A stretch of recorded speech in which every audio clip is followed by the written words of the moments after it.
Welcome to my home garage. Today we have a 2014 Dodge Ram ProMaster with 3.6 Pentastar, and it has an oil cooler leak. So another oil cooler leak on a different vehicle. So let's get at it.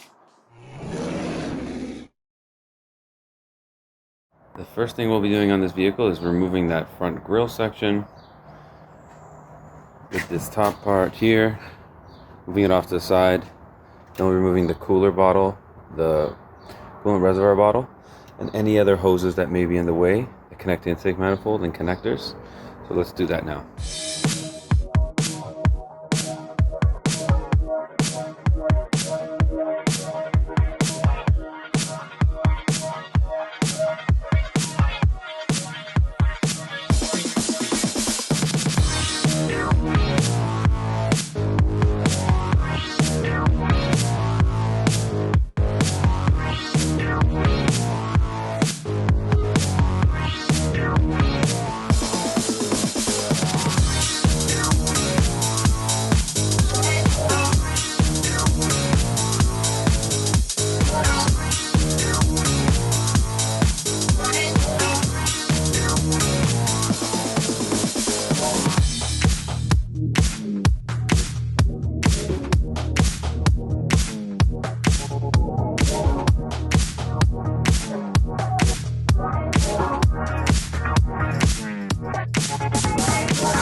This hose right here must be another PCV hose.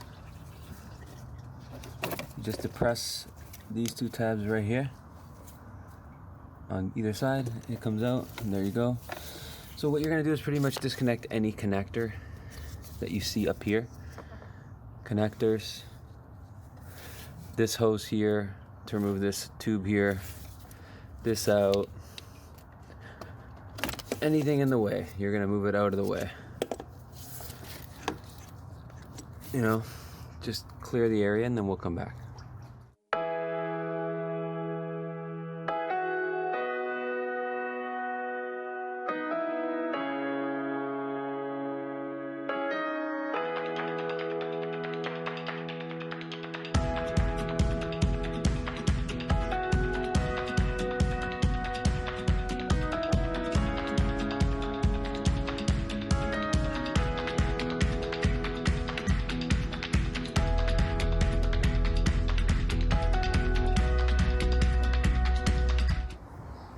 Okay, so we got two bolts here in the bottom, 10 millimeters, and they're holding a coolant line that cuts across. So if you have a look here, okay, we want to disconnect this bracket here and this bracket here from the manifold. So that's what we're gonna do right now.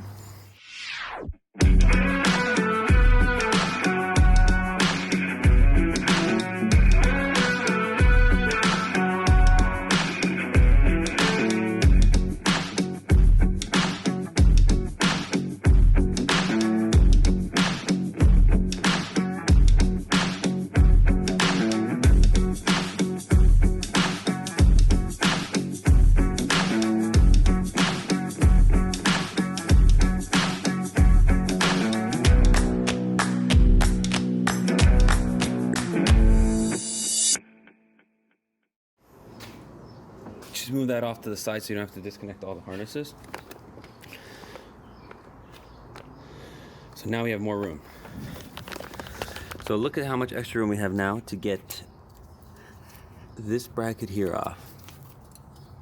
This one we need to remove because it's connected to the manifold. The bolt is underneath here. You'll see it when you touch it with your finger. Same thing here, it's right here. You're gonna get that and the stud out. So we're gonna do that now.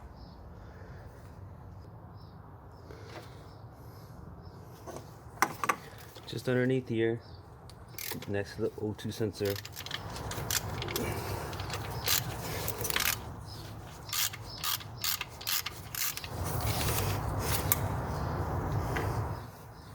Once you remove the other side,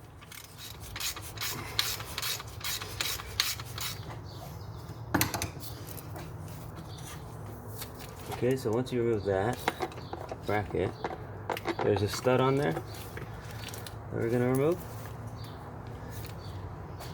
Let me get the 13 as well.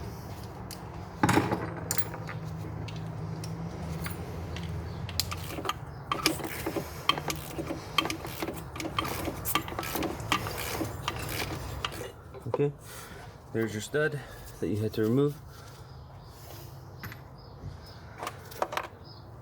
Now just one more on the other side. Okay, here's your bracket and your stud. Okay, so now we have access to our intake manifold. So we got to remove all the bolts for it. 8mm. So pretty much we're removing all the manifold bolts, so just follow the manifold around. There's a couple in the front section too. No, there's none in the front section. There's just this bracket sitting here, which you want to not lean on it. Use a small ratchet so you don't put too much force on these bolts. These bolts are only 10 Newton meters when they're torqued in.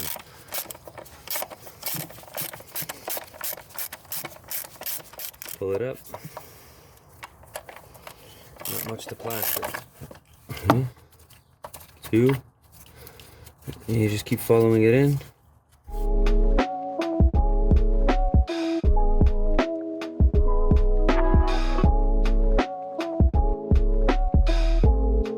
Okay, so there's one more bracket you got to remove that's on the back side of the motor. See my finger right there?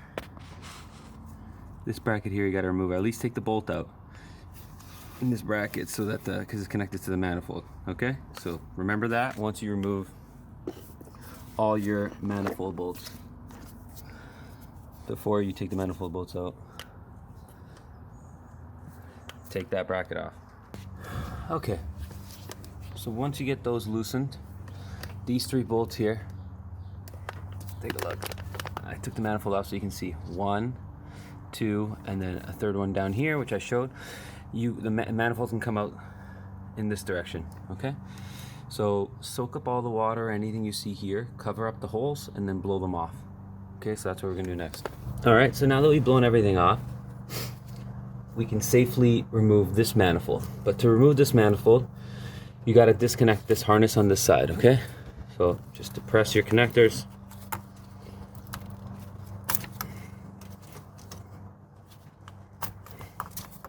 This has to be removed, and you want to be very gentle because you want to reuse it.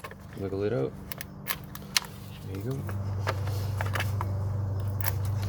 These red connectors on the injectors, you have to pry the red tab, this tab, up before you can even depress the connector. So keep that in mind. Before you depress the connector, the red tab must come up. So this connector here, this tab is down and locked. So once you put it in, this goes down and locks. So right now, on the next one, you gotta just pry it up gently without breaking it. My advice is get a hook and reach on each side of it and pry up. And once you do that, it actually works out nicely. You could take them out. It's the same thing, put your hook in there, and you pry up gently. Once you get that up, the connectors will depress quite easily. They say it's very difficult to get the rear injectors because you can't see them. So I'll tend to agree with people on that.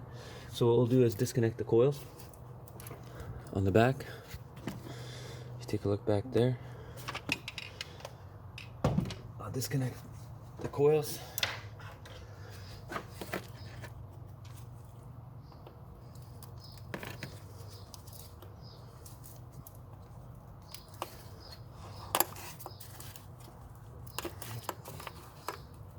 Okay. Pry up our plastic tabs here. Okay, 1.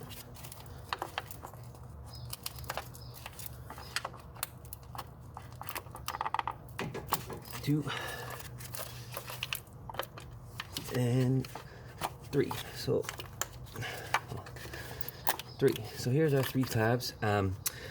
This whole thing will swing back here, and that'll prevent us from needing to actually disconnect the entire harness. Well, I guess you don't need to disconnect the fuel line either because it's also flexible. So we disconnect the fuel line from this plastic clip it's in back here. That'll give us much more flexibility in moving this manifold. So now when we remove this manifold, this injector harness will come back. This piece will come over here, and then you can work on the vehicle. So we need a Torx. The Torx on these is 12 Newton meters, so we definitely don't want a lot of torque on them.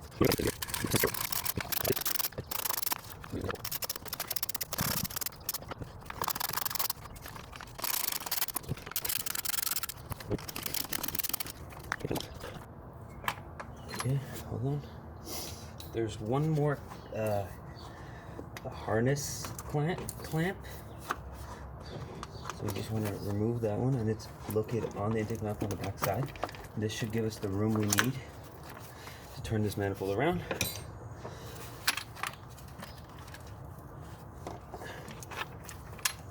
Oh, there's one more giant harness clamp.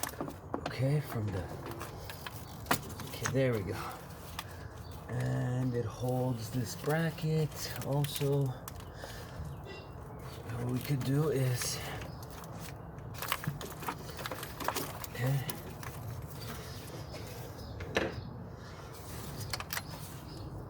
there we go.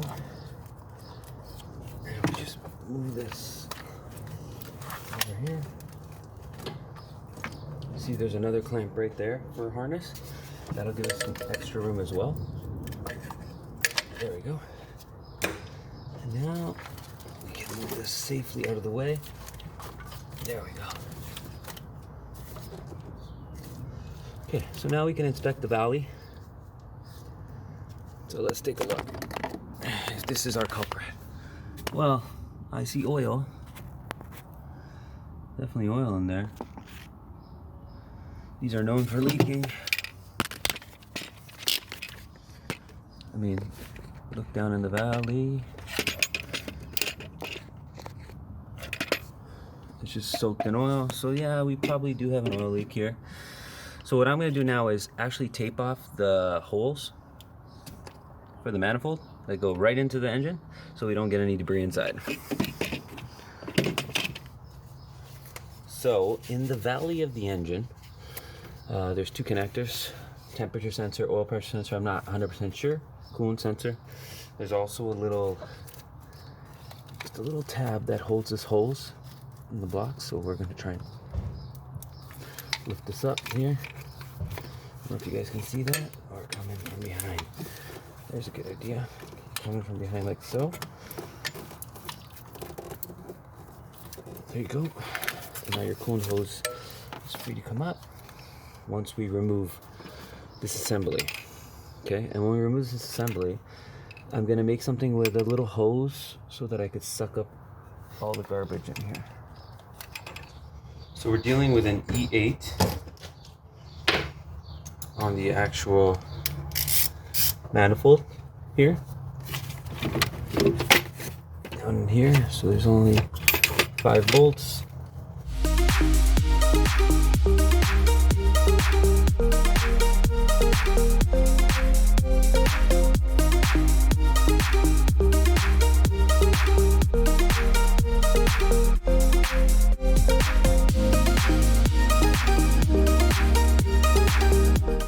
Get some good wiggles. Okay. And there we are. Amazing design. Okay. So now flip it over. Okay. And you want to just take that coolant hose off.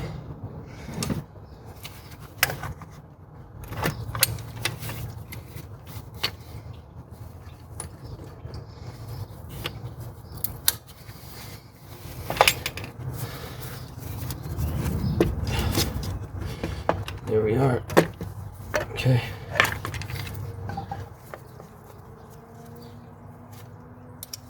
Okay. Tuck this up out of here. Okay.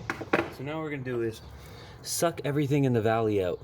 So what I'm gonna do is first look for debris. So what we got here? Oh man, we got knock sensors that are soaked in oil. What a design. Jesus Christ. Okay, so we're gonna suck all that out. Here's a gasket.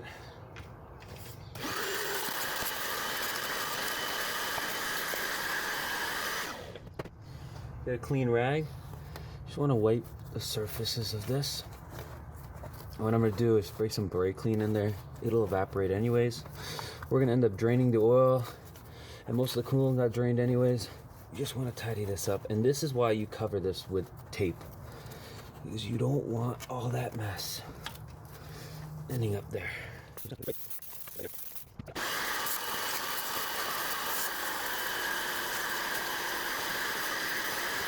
So you want to make sure all the sealing surfaces are tidied up and clean.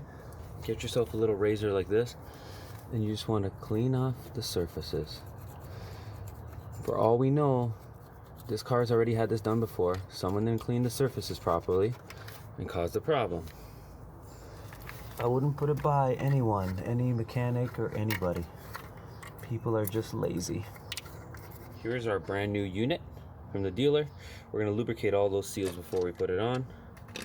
Brand new bolts, all torqued down to 12 Newton meters. So every seal gets lubricated. This is like a synthetic grease that Mercedes would use on seals.